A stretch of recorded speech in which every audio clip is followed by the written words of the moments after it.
मेरे सभी प्यारे विद्यार्थियों को, माय ऑल डियर स्टूडेंट्स, आज हम डिस्कस करेंगे जो भी 23 और 24 अगस्त में इन 2 दिन में मुझे जो very very important current affair लगे, मैंने वो इसमें मेंशन किए हैं। उसके बारे में डिस्कशन करना है।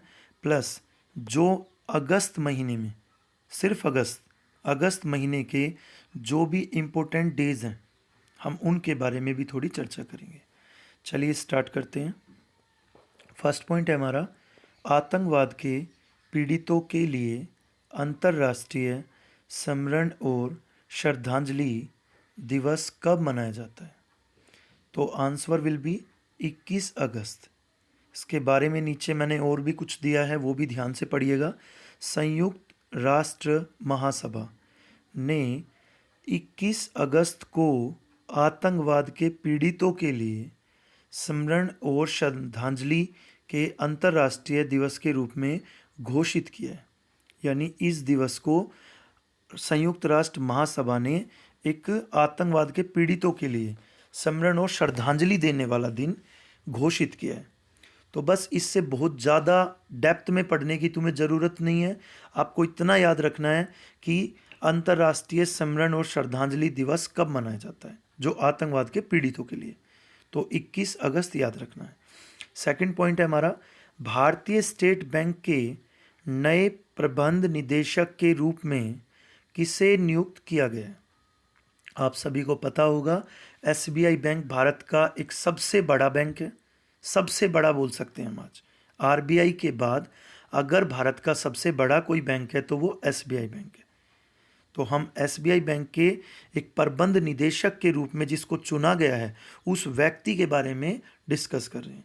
तो answer will be Ashwani Bhatia. तो अश्वनी भाटिया के बारे में ये तो हो गया एक इनका सिर्फ एक इस लाइन का जवाब, लेकिन थोड़ा सा इनके बारे में भी जानते हैं कि ये किस फील्ड से रिलेटेड हैं, पहले इनका क्या कार्यकाल है, कहाँ ये काम कर चुके हैं। तो अश्वनी भाटिया जी जो हैं वो एसबीआई में, एसबीआई का जो म्यूचुअल फंड है उसमें पहले से ही एमडी और सीईओ के रूप में कार्यरत हैं, यानी सेवा कर रहे हैं। और 31 मार्च को सेवानिवृत्त हुए पीके गुप्ता का स्थान लेंगे। यानी इनसे पहले इस पद पर, इस पोस्ट पर जो व्यक्ति थे उनका नाम था पीके गुप्ता, जिनका स्थान ये लेंगे। आई होप आपको ये क्लियर हो गई होगी बात।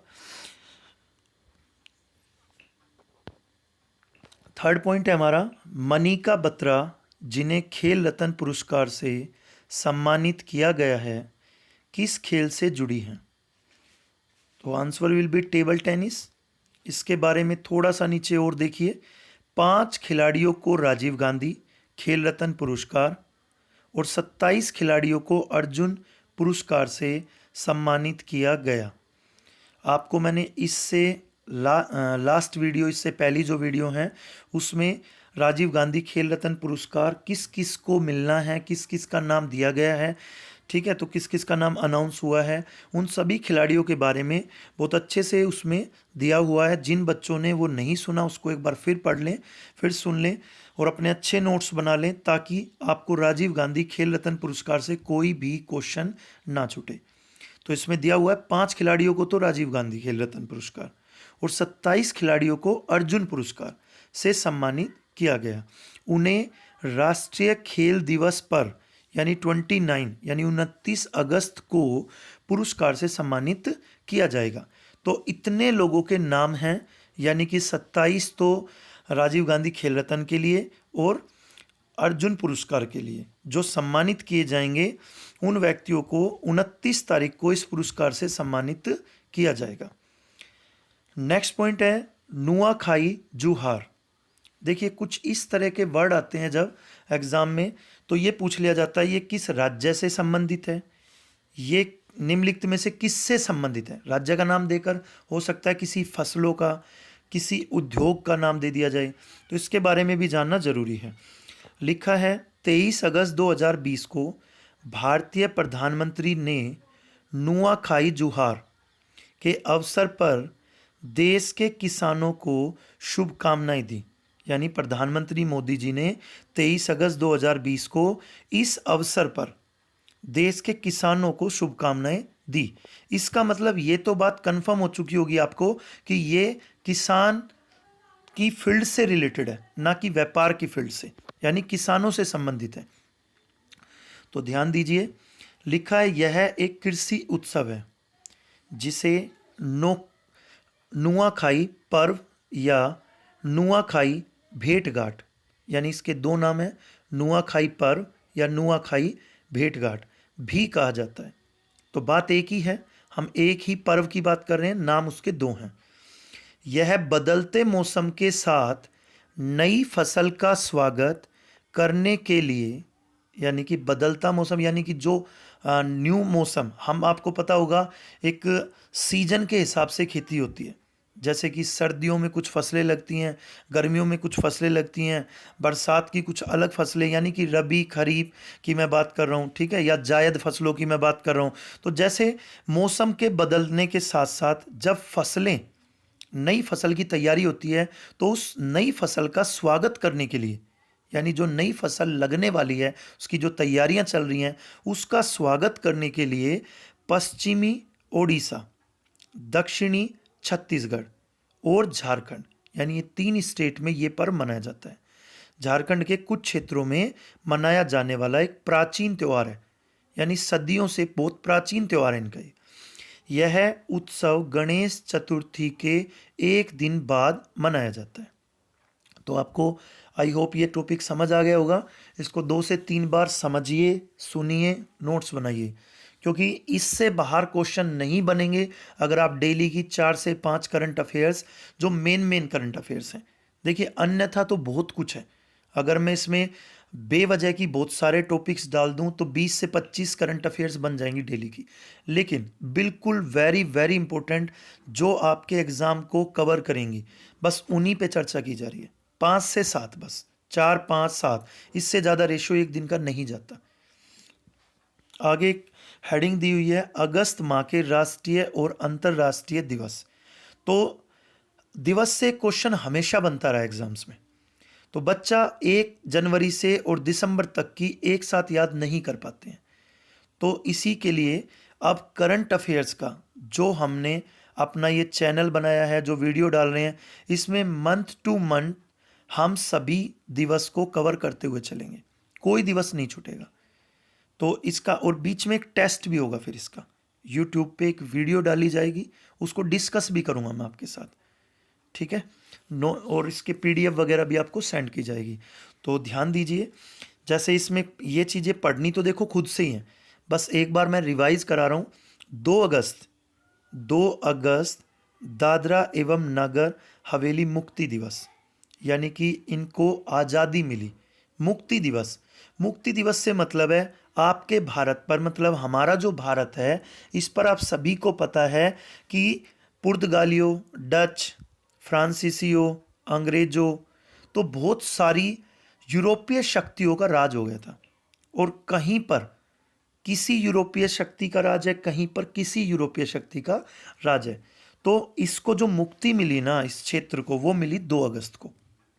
नेक्स्ट लिखा है 6 अगस्त विश्व शांति दिवस। तो पूरे विश्व में एक विश्व शांति दिवस, यानी विश्व में शांति बनी रहे। देखिए दिवस हम किस लिए मनाते हैं, मैंने आपको पहले भी बताया था, दिवस का मतलब है जागरूकता फैलाना, लोगों को जागरूक करना। तो 6 अगस्त विश्व शांति दिवस है, यानी कि शांति बनाए रखने के लिए इस दिवस को हम मनाते हैं। 9 अगस्त में दिया है अगस्त क्रांति दिवस, ये हमारे भारत का ही दिवस है, अगस्त क्रांति दिवस। नेक्स्ट दिया है 9 अगस्त भारत छोड़ो आंदोलन स्मृति दिवस, यानी कि जब हमारे देश में एक नारा गूंजने लगा भारत छोड़ो, तो भारत छोड़ो आंदोलन का जो स्मृति दिवस मना रहे हैं हम, जो यादगार दिवस मना रहे हैं, उसको हम 9 अगस्त को ही मनाते हैं। फिर 9 अगस्त को फिर एक पॉइंट है, विश्व आदिवासी दिवस। तो पूरे विश्व में विश्व आदिवासी दिवस 9 अगस्त को मनाया जाता है। 11 अगस्त को दिया है खुदीराम बोस शहीद दिवस।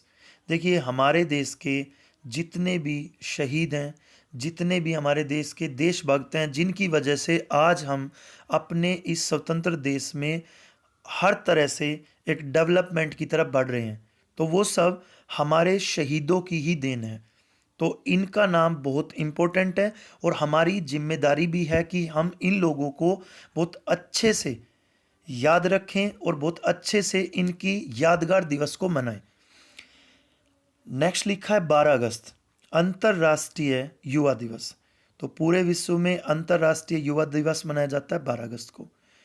14 अगस्त को लिखा संस्कृत दिवस। संस्कृत दिवस हमें बिल्कुल याद रखना चाहिए, क्योंकि आप सभी को पता होगा देवों की भूमि हमारे देश को या हमारे उत्तराखंड को कहा जाता है, और संस्कृत ही हमारी संस्कृति है। यानी संस्कृत से ही हमारे देश की भाषाओं का जन्म हुआ है, यानी संस्कृत भारत की सभी भाषाओं की जननी है। तो संस्कृत दिवस याद रखना 14 अगस्त को मनाया जाता है। 15 अगस्त को आप सभी को पता ही है स्वतंत्रता दिवस, ब्रैकेट में भारत लिखा है, यानी भारत का स्वतंत्रता दिवस। 26 अगस्त महिला समानता दिवस। समानता यानी इक्वालिटी, यानी महिलाओं के इक्वालिटी के लिए एक दिवस मनाया जाता है, जिसका 26 अगस्त को मनाया जाता है जिसको। 29 अगस्त राष्ट्रीय खेल दिवस। तो आपको पता ही होगा ध्यानचंद बहुत बड़ा नाम है एक खेल जगत में, तो उन्हीं का जन्म दिवस 29 अगस्त, उसी के दिन पर राष्ट्रीय खेल दिवस को मनाया जाता है। तो आप सभी को माय डियर स्टूडेंट्स, ये सभी डेज अगस्त के देखा होगा आपने, बहुत ज़्यादा दिन मैंने यहाँ पे मेंशन नहीं किए। आप अगर नेट से किसी किताब से इसको सर्च करेंगे तो आपको जितने डेज मैंने याद कराए हैं या अभी समझाए हैं, इससे डबल मिलने वाले हैं। लेकिन आपको वो सारे नहीं पढ़ने हैं। क्यों नहीं पढ़ने हैं? क्योंकि देखिए, कम समय में सिलेक्शन तभी होता है जब हम सटीक मार्गदर्शन पर चलें, यानी एक रास्ता सही हो, क्या पढ़ें और क्या छोड़ें। जब तक आप इसका चयन नहीं कर लेंगे तब तक सिलेक्शन होने में रुकावटें आती रहेंगी। तब तक आपका प्रयास रहेगा, मेहनत करते रहेंगे, लेकिन आपकी मेहनत एक दीमक की तरह रहेगी। यानी दीमक भी रात दिन मेहनत करती है लेकिन विनाश करती है। तो आप भी एक अन्यथा चीज़ों को पढ़कर अपना समय वेस्ट ना करें, एक बिल्कुल पॉइंट टू पॉइंट पढ़ें हम, ताकि कम समय में जल्द से जल्द अपना सिलेक्शन हम हासिल करें। तो वही चीज़ें इसमें डिस्कस की जा रही हैं। नहीं तो बहुत सारा मटेरियल होता है, आपको पता है, इससे बहुत कुछ ज़्यादा मिल जाएगा आपको। लेकिन पढ़ना अकॉर्डिंग टू मी, पढ़ना आपको इतना ही चाहिए। अगस्त के जो दिवस हैं मेन आपको वो यही हैं। इनको बहुत अच्छे से 2 बार 4 बार 10 बार पढ़िए, लिख के देखिए, यहाँ से प्रश्न बनता ही बनता है। आई होप आपको आज की पूरी वीडियो समझ आ गई होगी। Thank you and Radhe Radhe.